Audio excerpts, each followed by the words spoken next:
Every time I walk in there, it's a wow. And as much as I've learned about the cathedral, I feel like I've never really gotten to the core of it. There's a mystery in that place. I think what sets the Cathedral of St. John the Divine apart is its great size. It is Big John. It is literally stone on top of stone. It is very time-consuming to build in this way and very expensive. As wonderful as architecture is just to look at, it serves a purpose. These are buildings where people live and move and have their being. This is not going to be finished in our lifetime. It's not going to be finished in my children's lifetime. I wouldn't be surprised if at some point a bishop just declares that it's finished, and that will be that.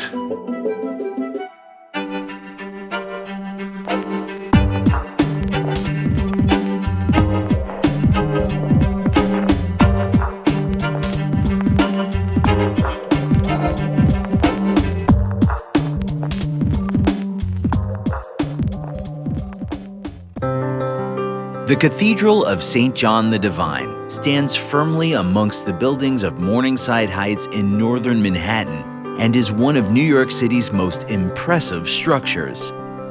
It is an engineering marvel built solely of stone in traditional medieval fashion at the dawn of the age of skyscrapers.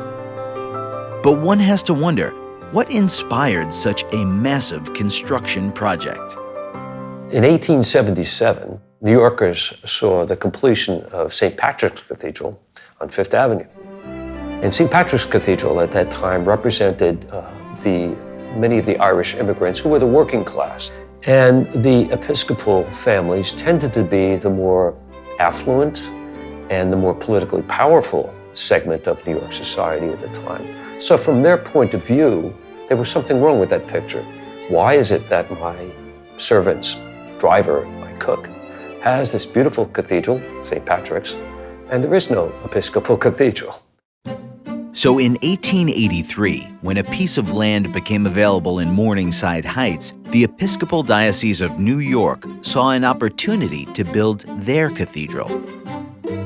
They have this 13-acre site that has no crossroads, no cross streets. The only other institution up there was the Leake and Watts Orphan Asylum, which had been up there since 1843. So it's perfect. It's on the edge of a cliff, so you've got beautiful air. It was basically almost a rural area. I mean, there was forest, but there were farms here and there.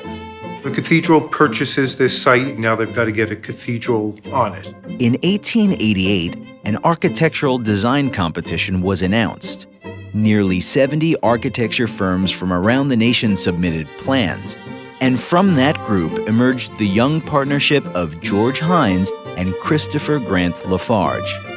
And just as the Gothic Revival movement was beginning to gain in popularity, the winning design was something different.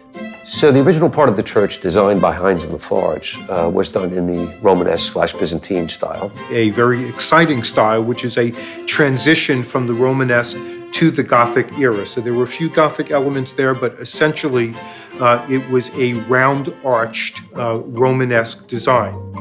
At that point in time, America really didn't have its identity yet, and it was still looking to Europe for culture and maybe even competing with it in a sense. These styles are not copies, but it's a kind of an amalgamation. Some people would say an American flair to it, an American approach to it. With the design approved, it was time to begin construction.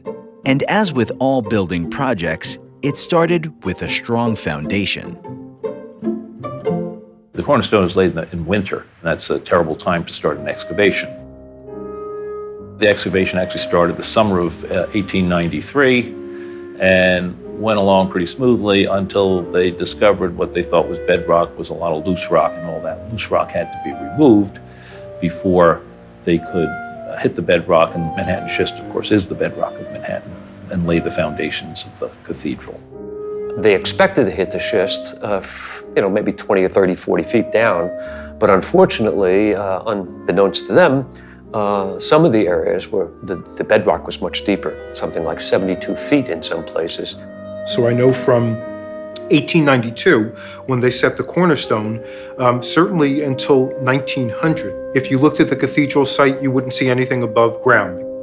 But below ground, structures were beginning to take shape.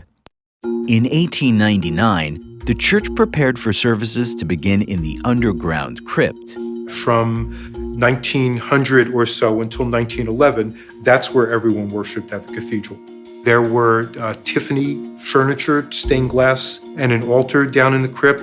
It was a functioning place, but it was simply this raw space down in the basement of the cathedral. The cathedral's first completed above-ground structure was its easternmost chapel. At the time called the Belmont Chapel, thanks to a nearly $200,000 gift from August Belmont Jr., it is now called the Chapel of Holy Savior. While it seemed significant in size at the time, the chapel soon became overshadowed by the enormous structural arches that would have supported the weight of Hines and Lafarge's massive central tower, a feature that remains unbuilt to this day. The very nature of an arch itself is that it can take a tremendous amount of weight and transfer it down to the bedrock below. And usually they need to be buttressed because as the weight comes down, it also goes out. There's what's called side lateral forces coming out, so you need to buttress that. And these particular arches that we're talking about are buttressed with these flying buttresses. One of the things that makes the cathedral unique is that it's an all-stone church. In a lot of ways, it's built the same way they built cathedrals in the 12th and 13th centuries, stone on stone on stone. There's no concrete, there is no steel. Stone on stone is an ancient way of building, obviously. It is very laborious, expensive nowadays. You know, it's pretty much been abandoned because now we're building with steel, of course, and other materials. When you build in that medieval fashion, it takes a long time to stack those stones. And if the four enormous stone arches weren't enough to challenge the expert masons, Hines and Lafarge had even bigger things in store. Before they can proceed any further with the east end of the cathedral, they have to put in the 8 massive columns that today majestically support the east end of the cathedral.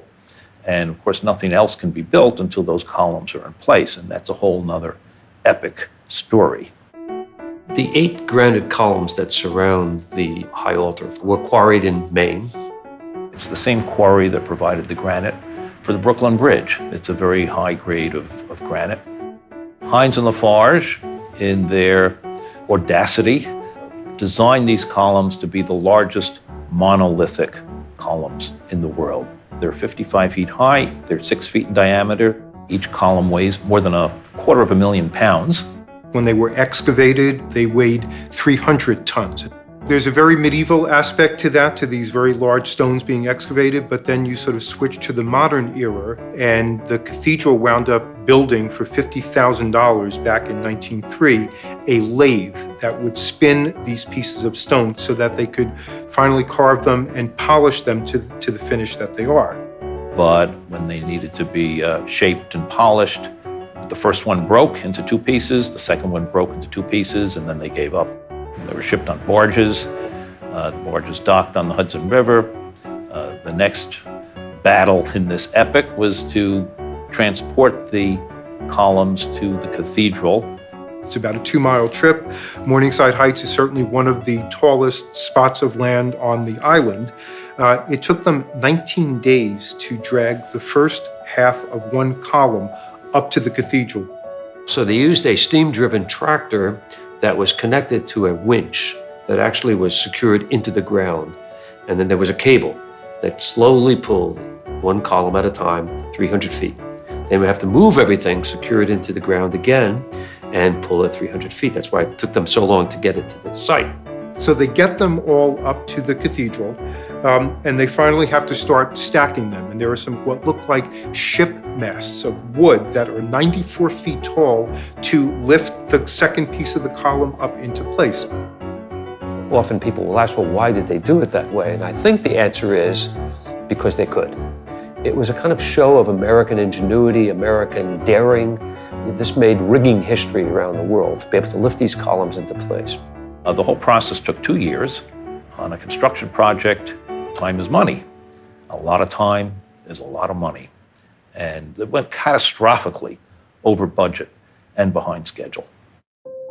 With the columns in place, the walls of the east end could be completed, nearly 15 years into construction. The cathedral's leadership was displeased with the slow progress, and that wasn't the only problem brewing. They see that other places are beginning to build in this Gothic style. They would like to switch over. How can they do that? Unfortunately, in 1907, George Louis Hines, the architect, contracted meningitis and died. And it was written in the contract, if anything had happened to the architects, they could get out of the contract. So that fit in perfectly with the idea that the taste had changed from 1892 to 1907. So they were able to hire a different architect. 1911 welcomed major moments for the cathedral, beginning with the consecration of the Chapel of St. Columba, the Great Choir, and the Crossing. It was also the year the cathedral hired its new architect, Ralph Adams Cram. The Episcopal Church was no stranger to Cram. He had already designed nearly a dozen churches for them in the Northeast and would go on to create many more. In New York City alone, there are 6 churches created by Cram which still stand today. But it was his mastery of the Gothic Revival style that led to his hiring, and he would in turn create a different vision for the cathedral. Cram comes to the cathedral more complete than sort of your average architect. He is very steeped in medieval history. Cram comes with a group of people that decorate a lot of his churches, what would be considered the minor arts, stained glass making, wood sculpture, metalwork, stone sculpture. Ralph Adams Cram believed not only did he want to build in the Gothic style, but also believed that it should be done like it was done in the 12th or 13th century. Which is kind of interesting when you think about it, because what's going up in Manhattan? Skyscrapers. They certainly are not building stone on top of stone. They're building with modern steel frame girder construction. There was a critic who once said, "This is not architecture, it's archaeology."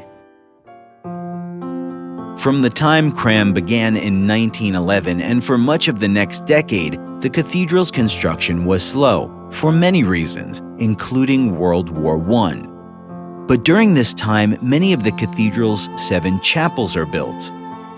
With only 2 of the 7 chapels finished before he started, Cram only designed 1, resulting in a total of 4 architectural firms represented in those structures.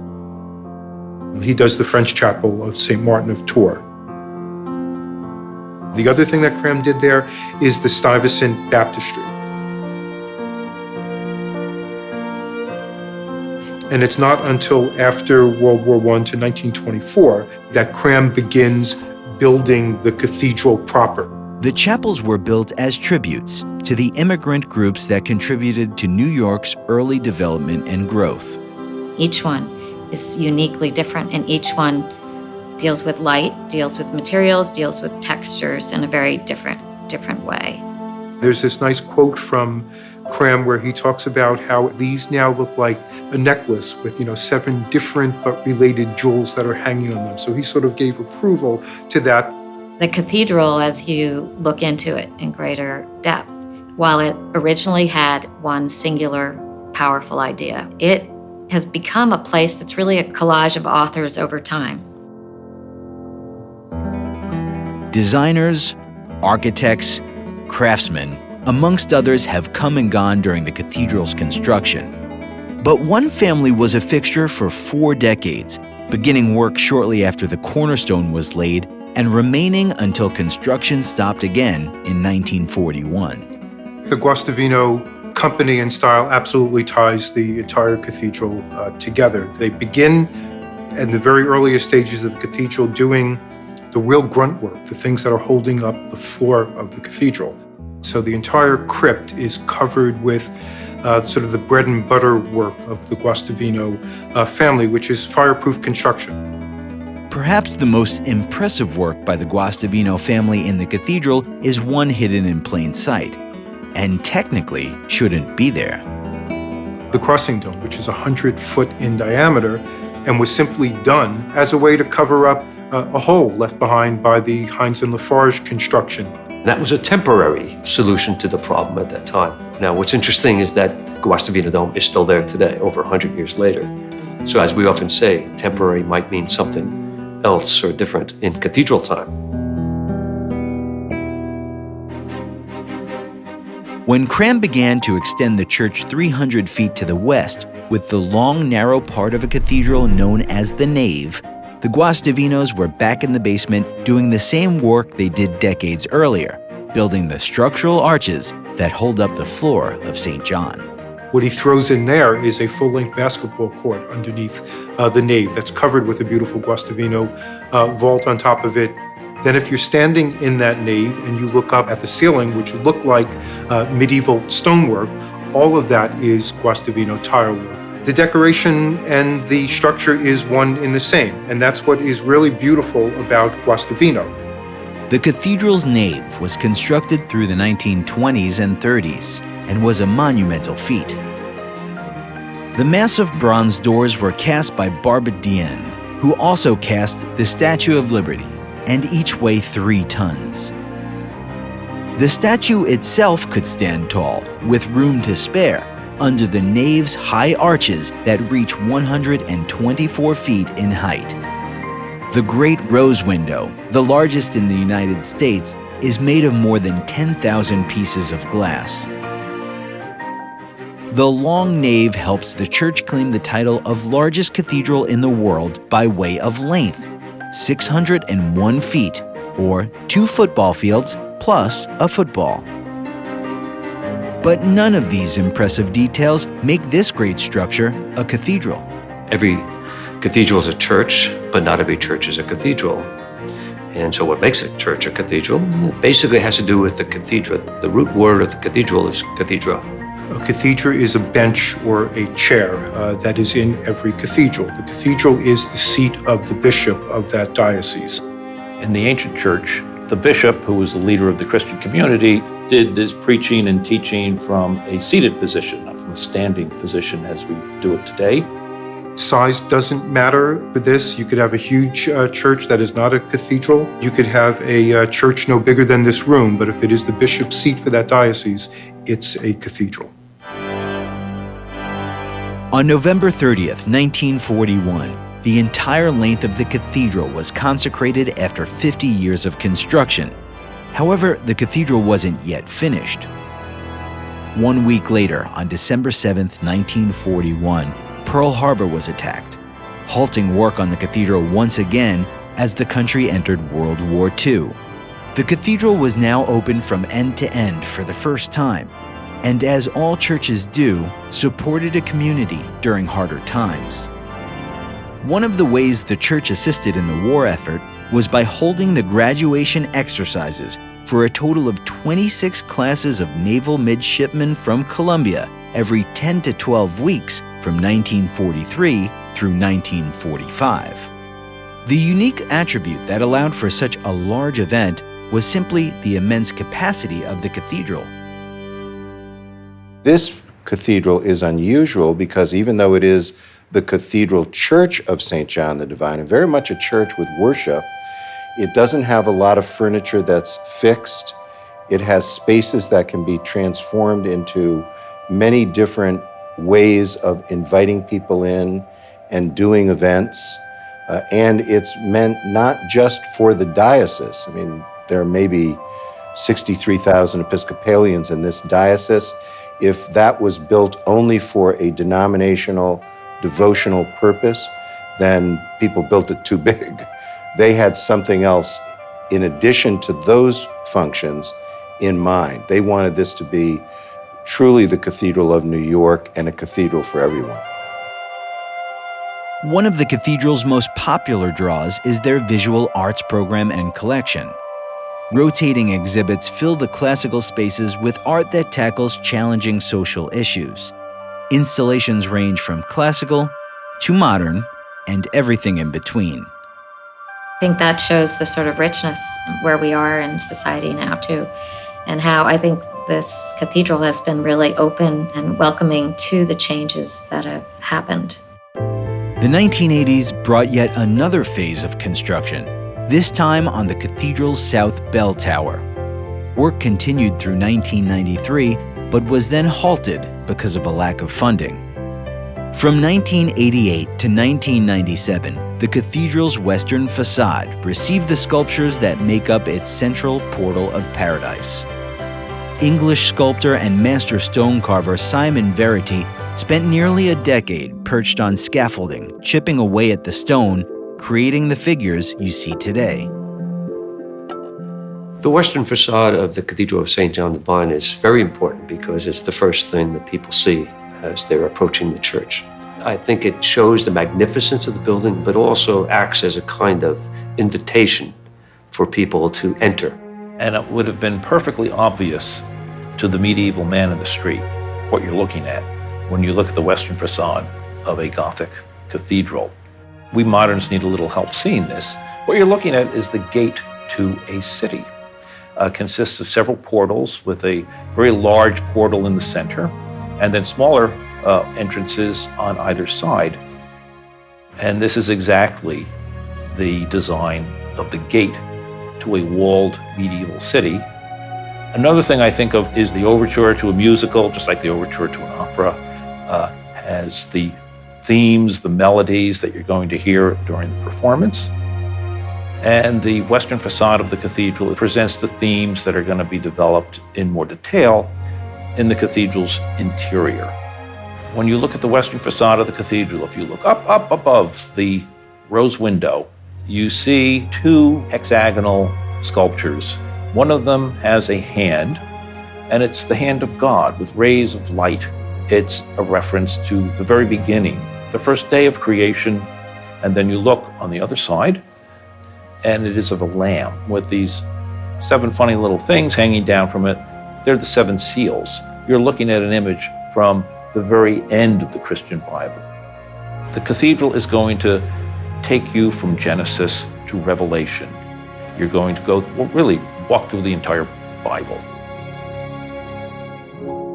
While the overwhelming volume of space may be the first thing visitors notice upon entering the cathedral, the layout itself serves a deeper purpose. So when you walk in from the western end of the church, you enter the church and you walk through the narthex. It's that transitional place. As you enter the church, you kind of realize that you're stepping into a building that's built to focus upon your spirituality, not your material self. You walk down the nave, which is a long, narrow part of the church, metaphorically seen as perhaps one's journey through life. And then you arrive at the crossing where the transepts intersect the nave. Another transitional area as you enter into perhaps the afterlife could be represented by the altar itself. And then the apse, which is rounded in the back, perhaps representing heaven. So even the structure can be symbolic.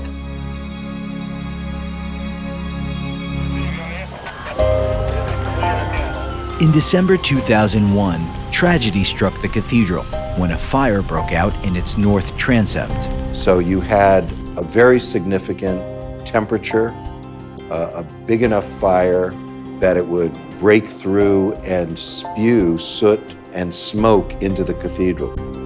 While a stone building is very hard to burn down, fires bring other damages, like the devastating effect that the smoke and water had on the structure and its priceless artifacts. Restoration was extensive and required creative logistics. Scaffolding usually has to have scaffolding material all over the place, but in fact, they had this new scaffolding that didn't have to have all the centers. So you could do things underneath the scaffolding. As scary as that might sound, it was absolutely safe, and so we had space. The cathedral was built in periods and sections, so we actually ended up working and worshiping in parts of the cathedral that had originally been used as worship space when we didn't have the other spaces. In early 2017, the Cathedral Church of St. John the Divine, including its other buildings and land that make up the Cathedral Close, were landmarked by the New York City Landmarks Preservation Commission. Great cathedrals can take many hundreds of years to build. The Cathedral of St. John the Divine is just in its second century of construction. But one has to wonder if it will ever truly be finished. So part of the question would be to finish it according to whose design, or do you bring in a completely different design? One of the arguments for that would be that the cathedral is this mash of styles already. This is not going to be finished in our lifetime. It's not going to be finished in my children's lifetime. I wouldn't be surprised if at some point a bishop just declares that it's finished, and that will be that. I think that each piece and each part of the history is important. So I don't think, yes, you'll ever fly over and see the pure, perfect cathedral as originally conceived of, because it's become something else, it's something better and something richer. The one thing that'll never be finished is a place that is convened through liturgy and art and other forms of discourse, great conversations that draw us together and ask us to imagine how we could be called to the advocacy of creating more just societies.